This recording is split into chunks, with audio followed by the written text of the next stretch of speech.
le lycée professionnel des Bimpé accueillera ses premiers apprenants en 2025. L'annonce a été faite par le Premier ministre, ministre des Sports et du Cadre de Vie, Begray-Mambé au cours d'une visite du chantier du dit établissement ce vendredi 16 août 2024 à Bimpé dans la commune d'Anyama.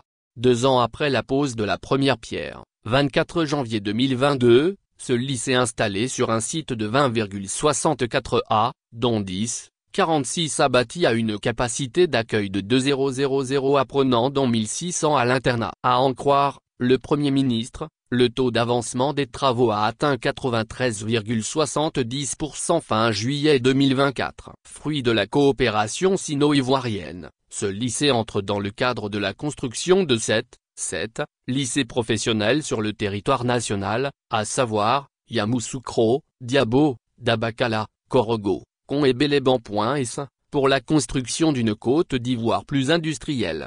La construction des lycées professionnels marque la volonté du président de la République de former les jeunes, leur permettre d'acquérir des connaissances solides et voir éclore une main-d'œuvre compétente pour tirer le pays vers le haut, a affirmé Robert Begray-Mambé. Au dire du chef du gouvernement, l'objectif est de doter le pays d'un capital humain bien formé, en vue de la transformation de l'économie, tout comme pour créer plus de valeur ajoutée et des emplois durables a assuré Robert Begray-Mambé. Le chef du gouvernement a défini l'enseignement technique comme étant le domaine qui permet à tous les types d'intelligence d'avoir accès au meilleur que l'État peut offrir à ses enfants.